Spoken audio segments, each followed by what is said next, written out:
Okay, we're going to take the covers off both of these ones so you can see the difference or non-difference between them. There is the sprocket for this, direct drive, no clutch. And then the 542ixp, you see the clutch, rim sprocket in there. This one here, you won't be able to turn this into a quarter pitch anytime soon. I don't see Husqvarna making a quarter pitch for this size yet. I don't think ever, so aftermarket maybe. But obviously you can change this out and run a quarter pitch today if you don't like the proprietary Husqvarna 325.043 chain, which we can't even buy in bulk. You have to buy in loops. It's the same chain that they run on the Milwaukee saws as well. They probably make it for them. Okay, they're both going to run, both saws are going to run stock. The infamous 043325 Husqvarna X-Cut chain. This chain has been the bane of my existence since it came out. One being that we can't order this chain bulk. So all the other chains that we carry in bulk, and we make them up as we go. This chain has to be ordered by the loop, and it's been back ordered multiple times. Sorry, I can't get the chain for you. Sorry, I can't get the chain for you. It's kind of ridiculous. This is the same chain that is on the Milwaukee saws. They probably make it for them. But at any rate, there you go. And it's a safety chain as well, or comfort chain, or whatever you want to call it. So the performance on this chain is meh. T542ixp, T540ixp. You can see that the insides, everything's pretty much the same. Same engine, same everything pretty much. This control panel is going to be different than this one, but same size, same weight. We're going to have a price point for the 542 of $919, and we're going to have a price point for the T540i XP of $864. So not a huge price difference between the two, and I would presume that the 540 will eventually start going away. It'll be a shift over to this guy here. Performance difference is claimed at 10% more performance than the original T540i. I'll go into the details about the clutch. We'll put this baby back together, put the hood back on, and we'll go over those details.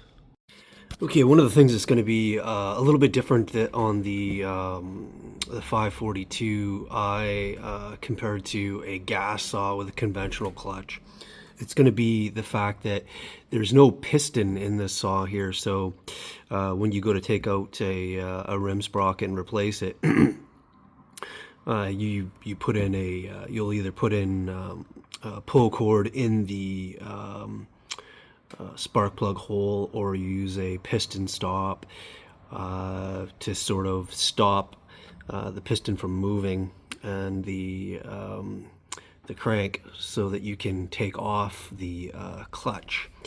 This is freewheeling, so what they had to do is come up with this here to stop the shaft from spinning while you're taking this off. I got to look into the tool that's available for this in order to do that, but once this wears out, you'll probably have to have a tool to take that off, and that's something that you'll have to consider. But this guy here is pretty easy. You just put some vice grips on here, loose, not clamping down on the sprocket, just loose to hold it from spinning, and you take this screw out. This is going to be a little bit of a different procedure.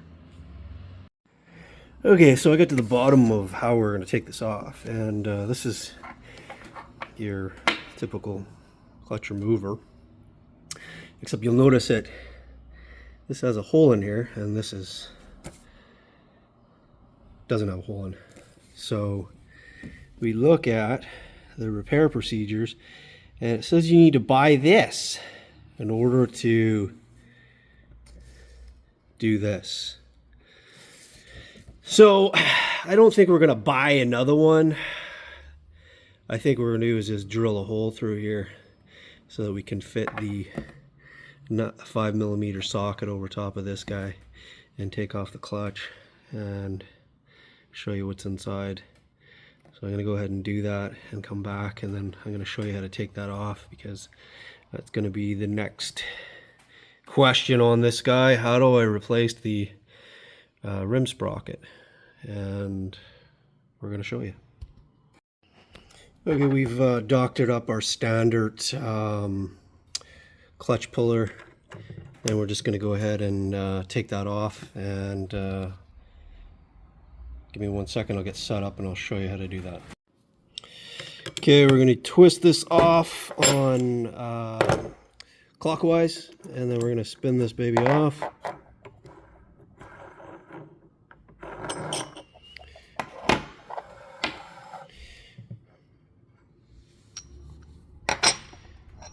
Okay, there we go. The infamous 325 sprocket. I definitely know that they don't make this in a quarter pitch, so you're going to be stuck with running this 325 chain into the future until somebody makes a copy of it, or Husqvarna decides to make a quarter pitch, but I highly doubt it.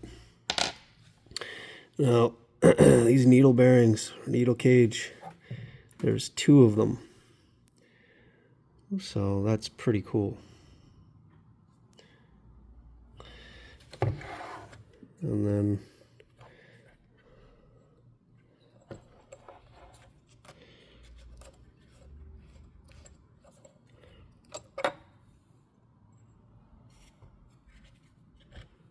it's going to run your oil pump.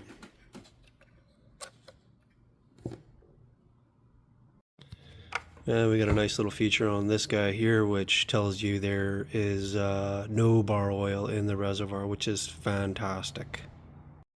So you're sitting there asking yourself, why do I care if this saw has a clutch? What is that going to do for me? How is it 10% more efficient? So basically what a clutch does is it helps evenly distribute the torque off of the engine. And it gives it a little bit of resistance when you go to bigger pieces of wood. You're going to get that lag versus a timeout on the direct drive. And here is direct drive, right to the engine. So all the torque is going right here. There's no resistance. And so when you get into bigger wood, the saw engine will heat up and eventually time out. When I say time out, there's a sensor in here. As soon as the engine gets to a certain temperature, it times out, and I'm sure you're familiar with that. And then you have to wait for the engine to cool off. So this torque from the engine here is distributed with the clutch, more or less. So it's a little bit tough to explain it without actually showing you in the field. We are going to do the Pepsi challenge with the 2 of them out in the field.